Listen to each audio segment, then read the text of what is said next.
Hey everybody, welcome to week 64 of the Ag Commodity Corner Plus podcast. And today is the 26th of June, 2026. Mo, what's the title for this week's podcast? Yeah, this week it's weather plus acres plus Chinese demand could equate to a fun short covering rallying the grains. Let's get into it. Here's your summary weekly quote chart. And what do you think? Do you think Oats knows anything? Possibly. Down 37, man. I mean, talk about a breakdown technically. The soy oil bean complex held up this week. It's been, both canola, soy oil, meal, not so much meal, but beans have done well compared to corn, oats, cotton, and the wheat. You can see the wheats took another dive, especially Minneapolis wheat and cotton. And then for a brief moment, the Dow did hit a new record all-time high.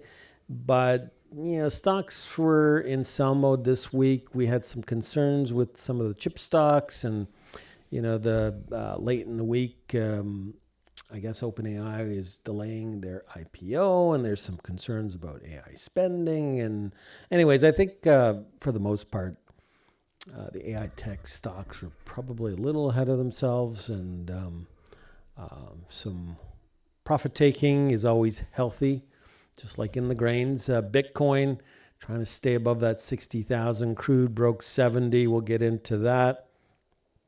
And you can see gold almost breaking 4,000. Silver's breaking 60. US dollar breaking 100. Canadian dollar at new lows. It actually did trade to new lows at this 74.35. So that's helping livestock producers in Canada and also supporting a higher basis. So let's start off with this doom of dome. You mean Or dome of doom. Sorry, I got it backwards. Works either ways, I guess.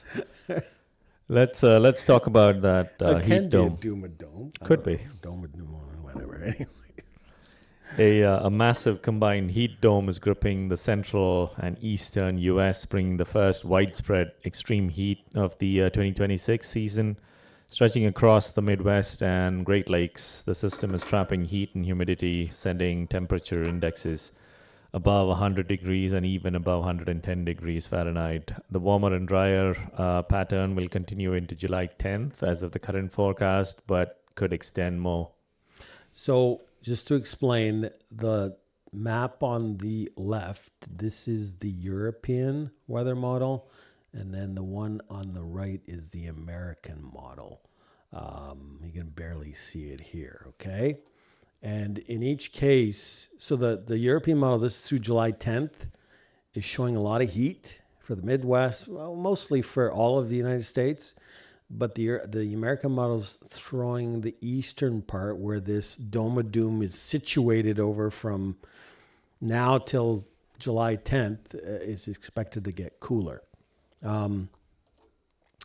This again is the European model, and you can see this is through the end of July. This is all of July, and you can see the heat extended right through the with maybe what some of these forecasters are now saying is this heat dome situated over the Midwest and the East, Central East, is expected to, once you get past July 10th, expected to move back west, and with the target over Oklahoma. The American model disagrees and says that once you get past July 10th, yes, they do agree that the high pressure ridge moves west, but it gets cooler again in the Midwest. So let me try to explain this to you.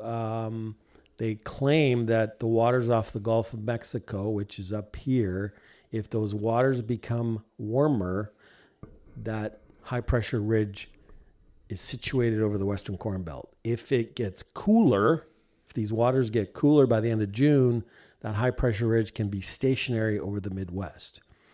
And so, this was as of April 1st. This is as of June 24th. And you can see those waters. Go back to this, so a little bit cool up here, some warm waters here, and then it remains cool, but still some cool here. So the question is, how long does this heat last? Does it get past July 10th? And we'll have to wait and see. But once you create these high pressure ridges, they tend to be stationary. And next week, you're expecting temperatures in Tampa at 105, St. Louis 110, Memphis 113, Des Moines 106. Wow. We'll see. Sunday night's weather forecast is going to be key for next week's trade. That's why I'm saying weather could play into this short covering rally. Let's talk about Europe. Talking about Europe and expanding on, what we spoke about for the US, this could be a wider northern hemisphere sort of phenomenon more. So European wheat futures have climbed to near 4-week high this week, while corn futures hit new contract highs as extreme heat across the west of Europe raised concerns about crop damage. Prices resumed their weather-driven rally amid record temperatures in France, which is Europe's biggest, one among the biggest grain producers there. And traders expect supplies to tighten for especially corn. Yeah, so it really impacting France and Spain. Europe is not set up to handle this heat. I think that you're going to have to keep watching the Matif European corn and wheat futures. I think it's going to take time to figure out the damage, but at some point, Europe could import as much as 23 to 24 million metric tons of corn around the globe, and the U.S. may be one of those winners. Well, does some of this remind us of 2010 and that period during 2010, 2012? For the U.S.? For, the Northern Hemisphere. So in 2010, we had a wet June in North America, well, for the U.S. Midwest. And then this is the time of year when Mother Nature can just turn off the tap water, turn hot and dry. In 2010, corn futures rallied $1.50, bean futures rallied $3. It would be nice to see that for the farmers. I'm not sure that's going to happen, but I'm really curious as to whether this is a real change in weather trend all of a sudden, because we were so moist in the month of June. Let's talk about the big June acreage report expected, or rather scheduled for next week on the 30th of June. Trade estimates point to corn average estimates at 94.992 million acres, and that compares to the March planning intentions, which was at 95.3. Various other trade estimates by the private forecasters point to 94 million acres from FBN, S&P Global at 96, Allendale also at 95.186. On the soybean side of things, trade average estimate at 85.369 versus March planning intentions at 84.7, so more higher soybeans versus lower corn, it seems. This is not as big of a move that everybody expected, because if you remember when we were trying to plant, prices were heading higher, but we had those higher fertilizer prices because of the war. So look, if corn acres come in 1 million to 1.5 million lower, that's a short covering. It's going to add to that short covering rally if we have this heat that's longer lasting than July 10th. If beans come in 1.5 million higher, it's going to put a wet blanket on futures. But again, if that Chinese demand continues to show up, it's already started, long term that can offset it. In the quarterly grain stocks estimates also, the report is expected to be scheduled to be released on that day for corn. Stock estimates are at 5.408 versus last year at 4.644, a 16.5% increase year on year. Soybeans at 1.046, higher by 3.8% year on year, and wheat at 0.934. So the one to watch is corn. It's the wild card. Demand for corn exports, ethanol, biofuels, feed has been very strong. This number come in lower, So if you get lower corn acres plus a lower corn stocks number, that's bullish corn. So I think we've caught the low for now. We'll have to wait and see what happens next week. And then don't forget to try our program. This past week, we were talking to farmers about what to do with those pesky July basis contracts. Again, the beans and canola have held up better. We're still up $2.50 on canola from the December 2025 lows. Soybeans are up about $1 a bushel. It's the corn, the wheat, the cotton, obviously the oats. They've done a lot of damage.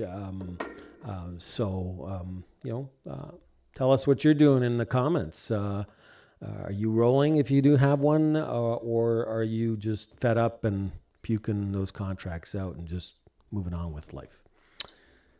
Let's talk about this. We also have a Stats Canada seeding report. Yep. So let's start with the weather for the Western Canadian prairies. The Canadian prairies received above normal precipitation in June, defined by widespread record-breaking rainfall events. The Edmonton region accumulated over 203 millimeters of rain, making it the second West June on record. Southern Saskatchewan witnessed localized flooding. The Interlake, Northwest, and Parkland regions received more than 200% of their normal precipitation, with Minnetonka's recording over 300% of normal precip. Mo, did this impact acreage? Well, so here's the estimates going into Tuesday's report. Look, we've talked to a lot of farmers. We have a lot of clients out west. And all I keep hearing is I've lost acres, Mo, from seeding. If you look at the individual crop province reports, crop reports, it's about 3% that probably did not get planted. But I'm hearing reports that my acres got flooded out. It's not everywhere, but it's probably enough that we've lost, 5 to 10%. So in the seeding report, the estimates are 22 to 22.5. In March, it was 21.8. But here's my analysis of this.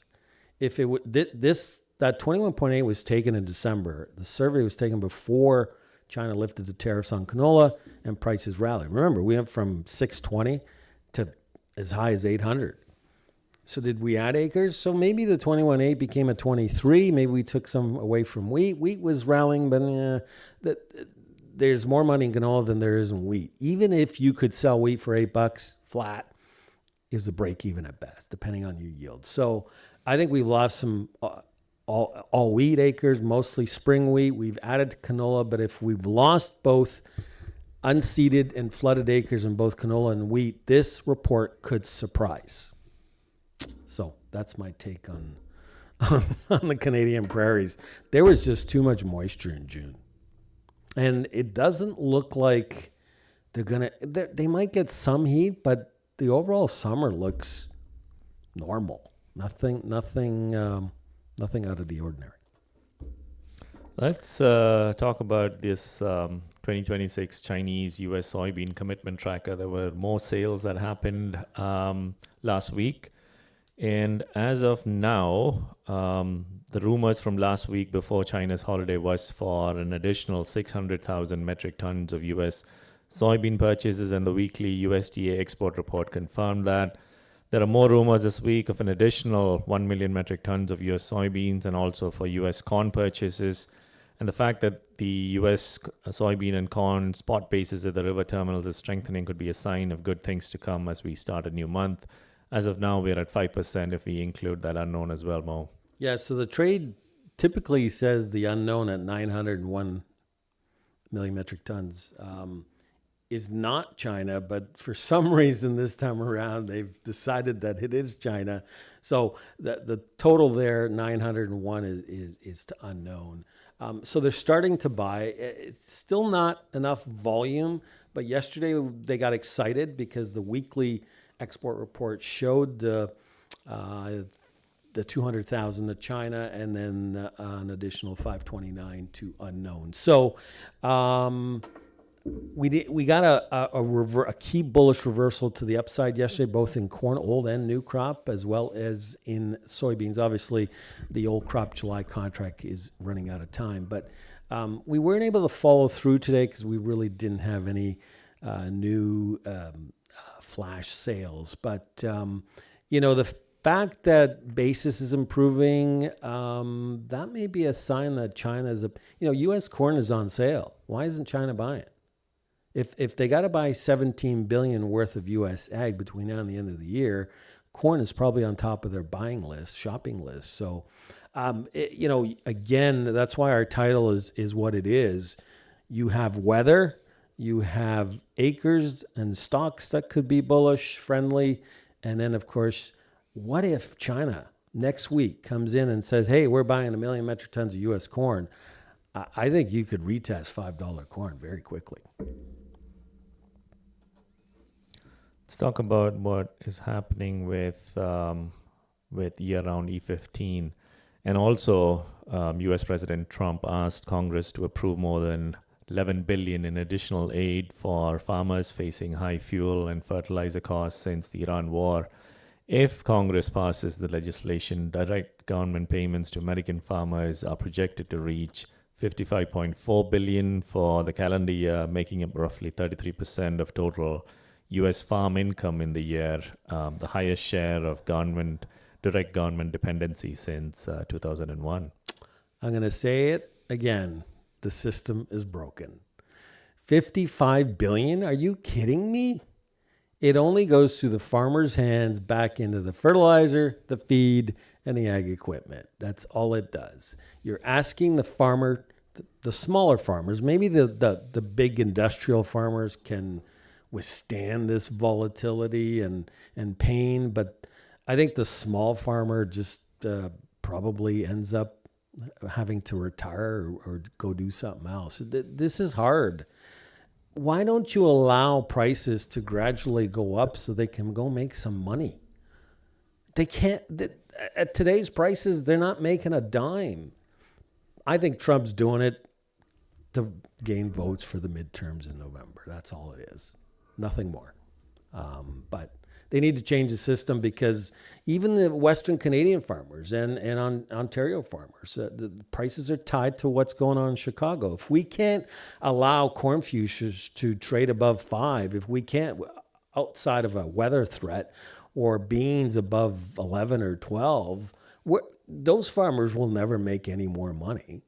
The prices are capped. Maybe the basis is better, and that allows them to make a little bit more money. So I'm venting because it's very hard for me to do my job when the system that everything is tied to is broken. And I'm going to say it. It starts with the USDA. I think the USDA is always too bearish and throwing too much supply at the system. Just who cares whether it's a 183 or 181 or 177? Why don't you allow the price of corn to go up because it was a 177? Nobody really cares. Just let's go help the farmer make some money. Anyways, let's move on.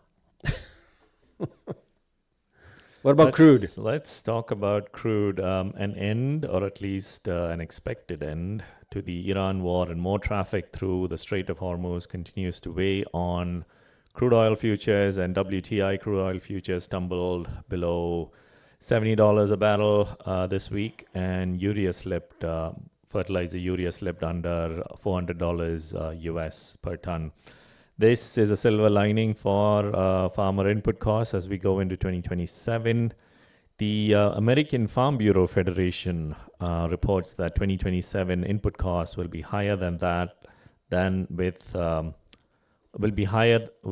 fuel and electricity expenses jumping 34% to 41%. Yeah, so this reopening of the Strait of Hormuz, this tensions with Iran have been lowered, and that's bearish crude oil, period. We've talked about this many times before, and just remain patient. I think prices will continue to fall. I think the Farm Bureau is early in their estimates on inputs. I don't think they're going to be higher than 26. Again, if you're patient, I think some of the biggest inputs like fertilizer and diesel will come down. So hopefully we can maybe catch something lower than it was. Again, lower than what? If you bought before the war, it was lower. If you bought while prices were going up during the war, then maybe 27 inputs will be lower. But maybe they're not as low as what you booked up because you were able to buy something lower. I just want to go back to talking about E15. The current form of E15 will probably not get passed in the Senate. So what Trump is doing is he's asking Congress to approve E15 all year round, mandated. But it removes the SRE toxic provision, so it has a better chance of maybe passing. So hopefully that helps, because it would help ethanol demand down the road. And then finally, let's talk about that June 1 hog and pig report. So yesterday we received the USDA June hogs and pigs report, which showed a smaller herd was down by minus 0.4%, the total herd inventory, while the inventory kept for breeding was down 1.2%, which is friendly futures. The breeding herd is the smallest since 2014. The breeding herd last peaked in 2019 and has trended lower since. This was a good shot in the arm for hogs. We just couldn't catch a break. This report is showing some disease pressure, so smaller herd. You know, if it's half a point to 1% lower than expected, you can equate that to about an increase of $2 to $4 per carcass.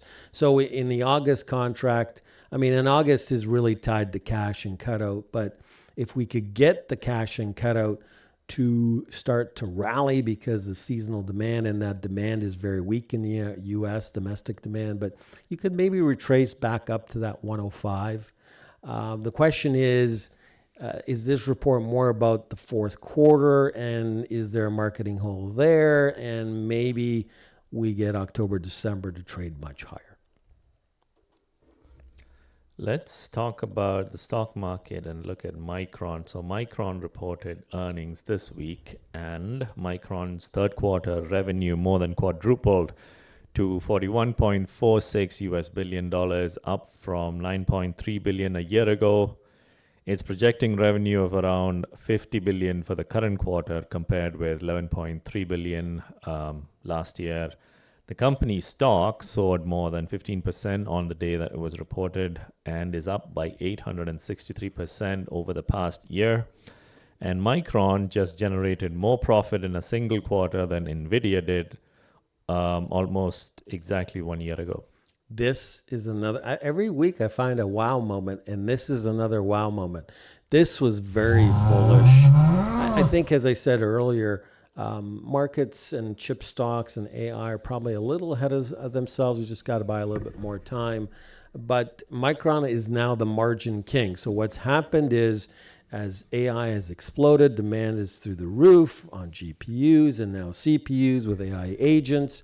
For each chip, each data center, you need a memory chip that Micron makes, Samsung, and SK Hynix, which is a South Korean company. And by the way, it's going to go public in the US on July 10th. But these CEOs did not forecast the demand that's with us today.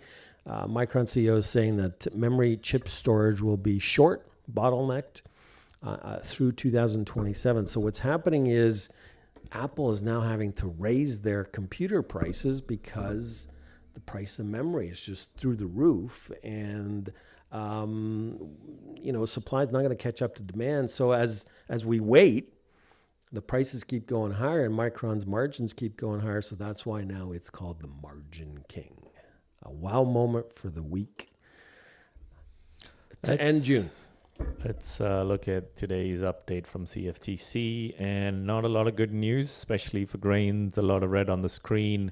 So in corn, again, more selling to the order of minus 23,264, increasing that net short position to almost 70,000. Soybeans, again, funds sold more than 16,000 contracts, reducing net length to 36,679. In canola, over 22,000 contracts sold, reducing net length to a little over or rather 22,546 more. Disappointing. You can see here the sell-off almost back to flat. The only reason they're not short the grain oilseed complex is because they're still long canola, they're long the soy oil, the beans, and maybe I think they were long or short meal. I can't remember. I think they're still long meal slightly. So that's the only reason. I'm hoping in the second half we can get them back to record position. One reason and one reason, and maybe it's a couple reasons. I don't know if weather's gonna play a role. It could, but it's Chinese demand. I think that's the big game-changing event in the second half. And I think the funds have overshot the mark to the downside. But it is month end. It's the end of July, and there's farmers that need to make a decision on those July contracts. So, but on Tuesday, we'll see if we can get this trend to start changing one more time. Have a great weekend. We'll talk to you soon. Don't forget to subscribe to the channel. Bye, guys. Bye for now.